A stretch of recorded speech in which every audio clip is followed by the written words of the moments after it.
Assalamualaikum warahmatullahi wabarakatuh. Selamat datang kawan-kawan semuanya di channel Ngobrol Horor. Masih bersama kami berdua, ada Biru, ada Bro Ayung di sana.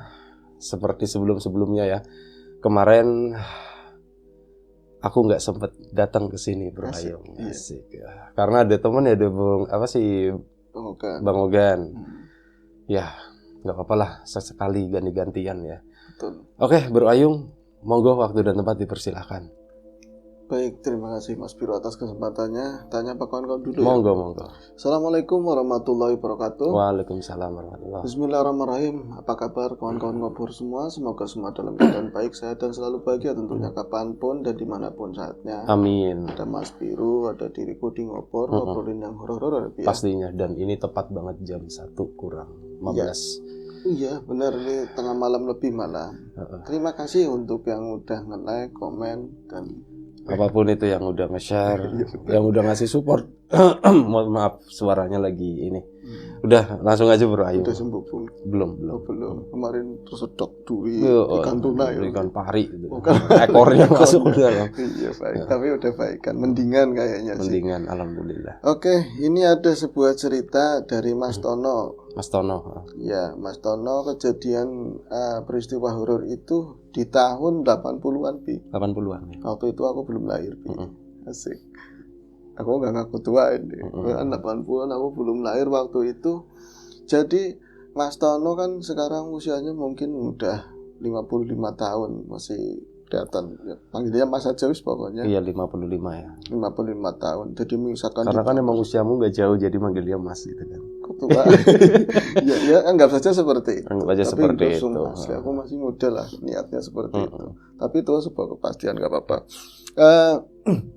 Mas Tono mengisahkan apa yang dialami tetangganya waktu itu. Di zaman itu ketika listrik belum ada, kampung nun jauh di sana kan belum tersentuh. Iya. Hiruk pikuknya seperti yang di sini kan. Jadi belum ada listrik, masih sepi nyenyet, sepi ganggring. Kalau ada patromak juga yang rada punya dok. Yang lain juga pakainya gamblok, lampu tempel. Di depan masih pakai jeplek-jeplek begitu. Bambu, yang pakai bambu ya. Iya, masih pakai bambu. Saya itu mengisahkan cerita yang dialami Kaki Supriyono. Ya, panggilannya Kiyono Bella. Kaki Yono. Jadi sebenarnya itu orang, kalau sama saya itu baik banget Mas. Kalau sama keluarga saya baik banget. Tapi entah kenapa ya, mungkin karena beliau itu emang tegas, orangnya itu kereng begitu ya. Kayak rangernya kampung saya begitu. Orang hebat lah, Jagger dulunya katanya pernah megang mana gitu. Di Jakarta apa di mana pernah megang mana. Padahal waktu itu Jakarta belum ada gitu. Belum ada, akhirnya masih Sunda Kelapa. Sunda Kelapa. Akhirnya ya ke bawah sampai ketika dia hijrah ke kampungnya sendiri, ke Balik Kandang begitu. Dia itu kayak sosok yang kuat yang dominasi semuanya. Pakai kumis nggak waktu itu? Pakai. Walaupun ya waktu itu kan udah tua, aki-aki putih, bodohnya masih sterok begitu, sering nguli di sawah. Dia nggak punya garapan sendiri tapi masih sering macul. Oh, sawah di Jakarta? Enggak, kesiniannya. Kesiniannya. Dulu di Jakarta nggak becak. Kalau nggak jualan es. Dia nggak tahu dulunya ngapain, Bi. Starling. Iya. Di kampung tetangga saya itu termasuk yang paling ya minor, dalam artian semuanya ya rumah udah mulai ada semi permanen, udah nembok begitu. Kalau dia itu masih pakai geribik lah, kayak yang melasi Mas.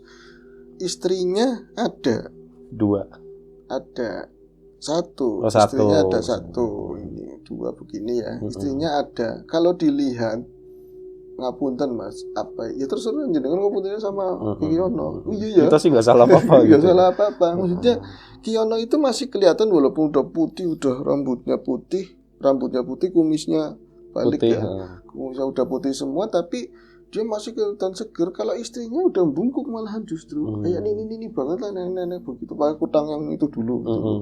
Yang dikutangin padahal nggak ada. Cuman kalau naruh apa-apa kan di sini. Tukang suwuk juga, tukang slet kalau ada orang kesurupan apa.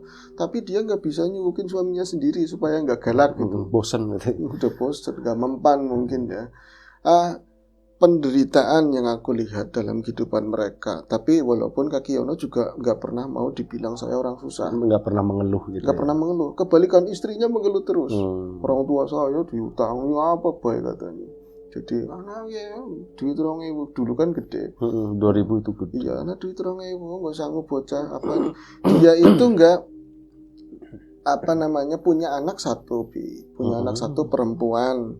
Punya anak satu perempuan. Namanya Wati. Namanya jangan Wati. Yang punah banget, Waryuni apa? Waryuni. Ya, si Waryuni itu kemudian menikah katanya sama orang seberang. Cuman disia-sia, dilarang setelah dianaki, apa ya? Setelah punya anak. Setelah punya anak dua. Punya anak dua itu dilarang, ditinggal pergi begitu aja. Akhirnya yang tadinya tinggal di kota sana, entah mungkin asumsinya di Jakarta atau mana, itu pulang kampung. Beban itu terbebani kepada Kiyono. Nah di situ yang tadinya orangnya tegas kan makin sering uring-uringan, sering apa kekurangan. Oh, yang pulang kampung itu anaknya sama cucunya. Sama cucunya. Lah dalam tekanan seperti itu, karena mungkin cinta kadang-kadang itu ya. Walaupun diceritakan suaminya itu banyak selingkuhannya, banyak berbuat yang nggak baik, sering ngampeleng, tetap aja ini si Wari ini kayak bucin kalau sekarang ceritanya. Jadi edan lanang begitu. Konon juga wong kuwi juga sakti mesti kayak ada pengaruh magic di pikirannya dia itu loh. Nggak ngurusin bocah blas, diguna-guna kayak gitu. Seperti itu. Dia yang disakiti, ditinggal, tapi dia sendiri kayak mutan lanange kayak gitu lebih. Jadi yang ngurusnya misalnya kapan pulang, akhirnya jatuh sakit-sakit meninggal. Akhirnya meninggal dan bocah ini kan makin gede bertumbuh berdua. Yang lain itu sekolahnya disekolahin apa jadi beban sama Kiyono tersebut. Nah ini buat awalan ceritanya ya Mas. Saya sering banget ngelihat Kiyono itu tahu-tahu ngamuk, lemparin misalnya wedang ini ya. Kan tremos kalau istrinya ngasih wedangan ke depan, itu dia nggak suka medang itu di ruang tamu, tapi di latar rumahnya itu itu ada tundagan begitu, itu juga dari tanah, dari bata-bata yang di. Bro Ayung sebentar, sorry, ini biar suaranya agak kencang, tak deketin. Iya, terima kasih. Soalnya sering ngadep ke sini. Oh ini udah ngampleh ya. Baik. Ganti kaos nanti besok. Nanti lebaran beli ya. Ya itu lagi duduk di depan rumah di bata-bata yang ditatain baik itu. Sering kalau misalnya saya dari rumah saya kan seberang-seberangan, kalingan pelataran agak luas lah begitu. Itu kelihatan nanti disuguhin muk yang tentara itu loh. Iya, yang motif tentara hijau putih itu, terus nanti tremosnya disandingin, gulanya disandingin. Kadang-kadang baru ditaruh tok gitu langsung kayak gitu lemparin. Ya sama siapa? Sama Kiyono sendiri karena saking penat mikirin kehidupan kayak bocah mati katanya. Bocah mati gara-gara asu kayak gitu. Padahal orang gara-gara bocah sing dirawat kayak tai kabeh itu, sorry ya. Bandel-bandel dilalanya. Iya. Bandel-bandel sekolahnya orang munggahan kamu kan gitu loh. Ketawa emang pernah kamu enggak kan? Kan ingat dirimu. Oh iya. Aku enggak tapi ya? Pernah hampir mau. Enggak sih. Akhirnya apa? Dia sering marah-marah kayak gitu, dilempar-lemparin. Tapi yang aneh nanti ada tukang tremos ya didandanin dia sendiri kayak gitu. Sering uring-uringan kayak gitu. Dan dia dari semua orang yang ada dalam lingkungan saya di desa saya, nggak ada satupun yang sebenci pada satu orang. Siapa Mas Ayung? Ya mana aku tahu yang cerita yang bukan saya kan. Ya itu kata Mas Tono, yang paling dibenci itu orang belakang rumahnya kaki Yono. Kaki Yono itu kalangan sawah cukup lebar begitu. 5 hektar gitu. 5 hektar. Jauh banget. 5 hektar. Iya itu ya padi ya bawang merah apa gitu. Di sebelah sana itu pol, nanti ada rumah yang gede banget, paling kayanya satu desa.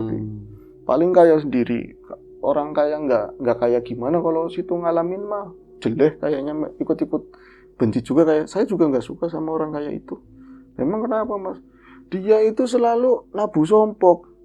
Musik kalau sekarang mungkin dia punya player gitu ya, ada sound keren, terus nabuin. Dia itu pakainya toa itu. Nggak ada prainya. Orang dulu, orang sukses aja ya, rada punya, terus punya hajatan, itu baru nanggap orkes gantung. Kalau itu tiap hari, dan kayak ada jam-jamnya itu. Pagi itu ngaji, ini India, nanti dangdutan kayak gitu terus blenger Mas. Itu moni terus itu Kaki Yono paling benci sama orang itu. Dan nyupang kayak sugi nyupang. Jadi kayaknya kayak yang dari hasil ngiwa gitu ya, ngipri atau apa. Wah, anaknya mati kabeh katanya. Anaknya itu mati semua, tinggal 4. Mati semua tinggal 4, anaknya banyak. Masih banyak. Paling najis saya hubungan sama orang itu. Satu ketika, nggak apa-apa kan? Nggak apa-apa. Kalian nggak lihat apa gitu? Enggak. Suatu ketika Kaki Yono sangat terdesak karena mau ada urunan, mau bayar sekolahan. Dulu kan sekolah bayar semua tuh. Terus puyeng lah pokoknya, dia itu mentok jilat ludahnya sendiri. Bahasanya dia meludah terus dijilatin sendiri.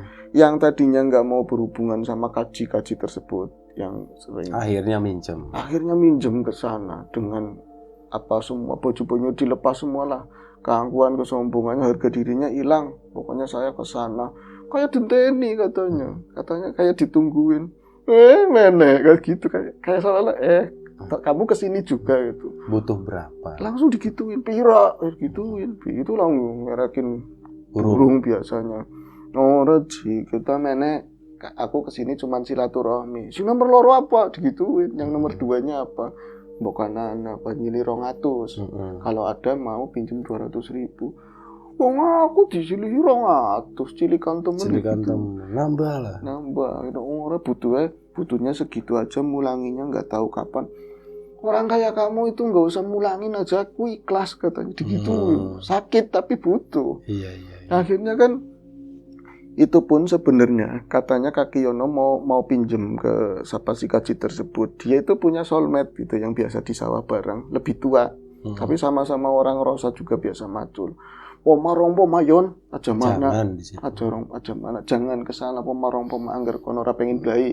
Kalau kamu nggak pengen blai atau keluargamu, lo menyelimaring siapa maning, mau pinjam sama siapa lagi? Kamu tak pinjemin ada duit, kamu aja modelnya begitu. Ya langka katanya. Ya wis mana nyilih, anggaran aku talangi kayak gitu. Kalau ada saya sekalian. Akhirnya nggak minjemin buat temennya, buat sendiri aja. Pulanglah dia dari sana kan, Bi. Sebenarnya cungenas banget. Cuman kata Kaki Yono kan setelah kejadian selesai semua cerita sama saya, uang itu dipegang, uang kan kertas ya Mas Ayu, bisa dipegang itu kayak ada bobot, ya melebihi kertas normal. Kayak itu dia megang kresek yang ada bandulannya lemah gitu loh, tanah berat duit itu, dan nggak dikantongin sama sekali, cuman diuntel-untel kayak digilis gitu ya, dipegang begitu. Kok duit bisanya antep, kok duit bisanya berat. Sambil jalan itu ngelewatin sawah, dibuka lagi, duit dikresek-kresek kayak kenapa? Duit kok bisa begini? Itu belum ada ratusan ribu. Belum ada waktu itu, digulung lagi, terus dipegang lagi, kok kayak rada nyet, kayak bandul begitu. Aduh, jangan-jangan ini saya memang salah langkah. Ini buntu, terus nanti bakalan kemakan duitnya wong nyumpah, aku lupa. Enggak lupa sih, tapi bodo amat. Saya lagi butuh. Pulanglah ke rumah. Saat itu sore, mampir di Lalaya di gubuk ada yang orang hampir mariban habis nyiram bawang. Cerita, kayaknya sampean dari Pak Haji, najis temen katanya. Cair nih gitu. Cair katanya. Saya lihat sampean itu ngidul. Terus balik lagi nggak lama, sampean dari Pak Haji, najis temen kaji gitu. Mau ngapain? Saya cuman ke saudara sana. Bukan sing kaji ini, hati-hati loh, digituin sama orang sawah. Akhirnya pulang ke rumah itu maghrib time, ya nggak sholat wong ceritanya ceker, sholat wagu katanya. Ngapain? Iya, itu baru nyampe rumah, dia itu di pintu. Ini cerita sama saya sendiri loh. Di pintunya kan nggak tinggi, pintu itu normal 180 kusen-kusennya kayak gitu. Itu pun dari bambu yang gede. Ada sing jogrok, ada yang jogrok, ada makhluk jogrok di depan pintu. Nah itu cucunya kecil-kecil loh Mas. Kalau istrinya kan bungkuk banget ya, kelihatan lowongannya banyak. Itu Mas satu pintu pas katanya, satu pintu pas, gede banget dan lebar. Warnanya apa? Aku bilang gitu. Ya nggak diceritain warnanya, tapi gede banget, ngerem-gerem di situ. Tapi wong karena dia ceker, megang begini udah ngerti sambungannya sama Pak Kaji.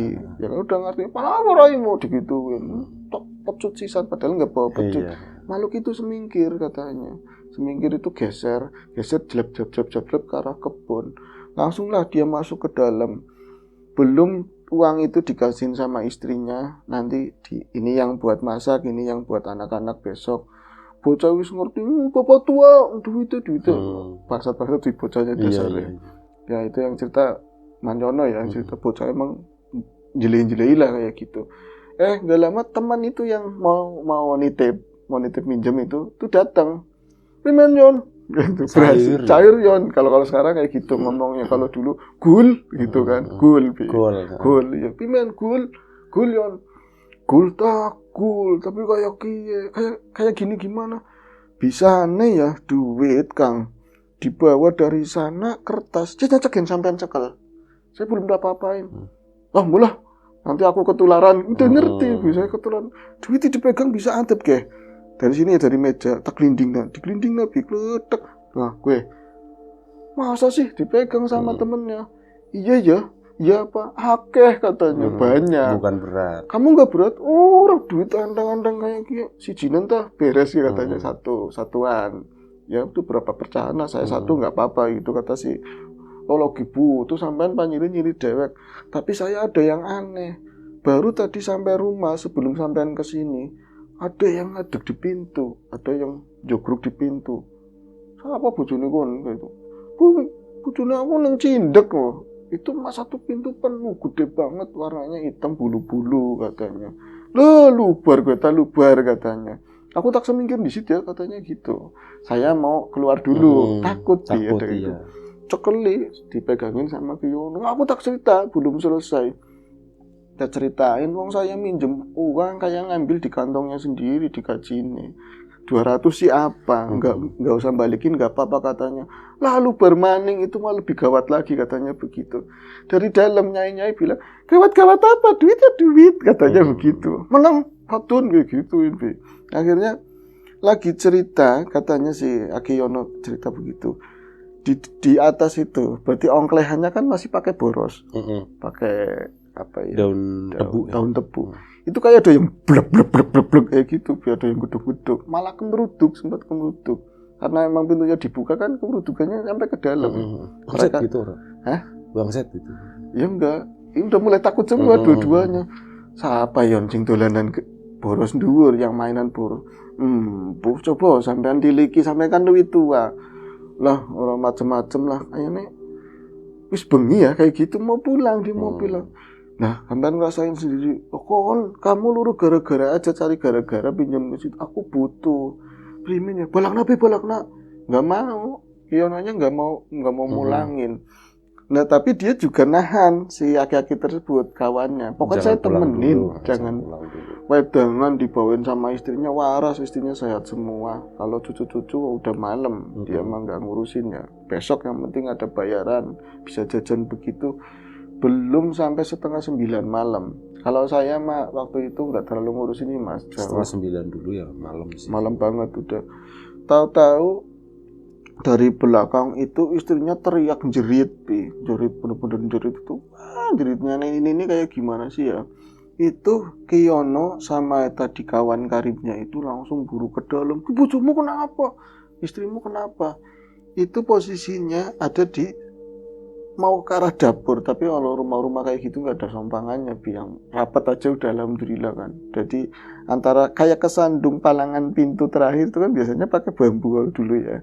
Kayak kepaduk itu jatuh, tapi dia teriak-teriak sambil kayak garuk-garuk begini, tobat, nyong kenapa, ya Allah. Mbokmu kenapa? Manggilnya mbokmu. Berarti ibu kamu kenapa? Enggak kelihatan mas waktu itu. Akhirnya kan untung kawan tadi kan pakai baterai dulu yang stylish panjang, dicorong ibu gitu, langsung jimprak. Berarti loncat ke belakang. Astagfirullah kok jadi begini. Jadi kulitnya istrinya memang keriput, bubuk juga kan ya. Tapi bukan kulit manusia lagi, jadi udah kayak kebalik-balik ke sisik. Ke sisik dan baunya itu amis banget katanya begitu. Masa sih om? Masa sih mas? Iya kejadiannya kayak gitu, jadi udah mau bersisik. Tapi gak semuanya, kayak tangan itu kayak sebatas ini gitu loh. Beberapa bagian. Terus di leher, terus di kepala itu sedikit gitu ya, di keningnya di sini. Udah kayak gitu. Aduh tobat, Daning kayak Kiyon, kok kayak Kiyon? Bokmu itu udah malik-malik kayak orang mau mati, orang mau mati. Emang orang mau mati gitu? Ya, umpamanya dalam cerita itu udah nggak tahan banget lah. Udah sekarat gitu. Iya, cucu-cucunya pada ngeliatin nggak, bocah-bocah nakal ya itu. Bok tua lagi apa kayak gitu. Akhirnya inisiatif si tadi kakek-kakek yang temennya itu keluar minta bantuan ke tetangga-tetangga rame, termasuk mbak saya ajak keluar katanya. Mbak saya keluar ke sana, terus ada kiai yang biasa ngimamin di masjid, itu kan rumahnya dekat saya juga katanya. Sana langsung kiai itu belum nyampe ke rumah, dia itu bawa sarung yang sorban dia langsung cetar di luar. Serem banget, tapi emang saya waktu itu udah gede ya, yang udah tua lah, udah bujang-bujang lebih tua, ngeliatin cuman akibat lagi apa sih rame-rame kayak gitu. Allah, cetar itu kayak lagi nyebutin sesuatu. Dan yang lebih serem, walaupun saya itu ikut ke sana karena dekat rumah gitu ya, kata si Mas Tono itu, saya nggak ngelihat makhluk apapun, tapi saya ngelihat kesakitan geraman-geraman ketika habis dicetar kayak gitu. Tobat kayak gitu suaranya, Bi. Kan pada saat udah selesai rame-rame begitu, kayaknya masuk. Itu ngelihat tubuh istrinya Kaki Yono udah dibaringin di rusbang depan. Itu lagi kelocotan begini. Ya Allah, nanti kayak gini. Duitnya mana katanya. Ngerti duitnya mana duitnya. Itu cuman kayak kalau itu aku ikut masuk kayak di pintu itu juga bareng-bareng lah sama anak-anak yang lain yang waktu itu udah masih melek dan bujang-bujang gede semua, saya masih kecil. Itu dikeruas begini kayak baca Anas itu jadinya kayak api tapi sebentar doang. Baca Anas, saya tahu bacaan Anas itu kayak kebakar begitu, terus ada suara kayak gitu kan. Wah, Mas, horor banget lah waktu itu. Mana ceplik kan ya, ada penerangan. Iya, masih gelap ya. Pakai lampu tempel kayak gitu. Itu sambil gini teriak, tapi sumber suaranya ternyata dari istrinya. Aku pikir tadi dari ini, tapi istrinya, wah, itu dia pegangan kayak palang-palangan rusbang begitu, kayak nahan sakit. Wah, terus ada yang keluar dari mulutnya itu gelap, tapi gelap-gelap yang masih tetap bisa kelihatan gitu ya dari arah itu. Ada lampu-lampu kecil. Ada lampu kecil. Itu kelihatan kayak ada yang keluar di sini loh, bayangan hitam. Wah, gitu langsung jeblok sampai di atasnya itu jebol boros. Bisa beak begini, kayak gitu. Kalau dari hujan langsung basah semua itu, Mas. Kelihatan kayak gitu. Loh, saya yang pada nonton aja pada jerit-jerit semua. Kata si kiainya, baca kulhu kabeh katanya, suruh baca kulhu semua, Bi. Itu rame-rame jadi kulhu Allahu akbar, jadi rame banget kayak gitu. Istrinya akhirnya kayak jatuh pingsan, plek, tapi si kulit jadi bener lagi. Sampean ini kan lebih muda dari Kaki Yono. Sampean kan sering cerita sama saya.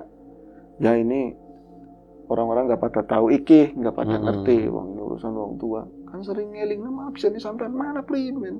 Kok sampean kenapa kesana? Sering bilangin malah kesana. Malah kesana. Nuk ya ini butuh si primen katanya. Kok sampean orang ngeling kancane temannya di ngomong. Ya wis wirawiri. Lah men dipanggil kok gituin tuduh-tuduhan. Wis.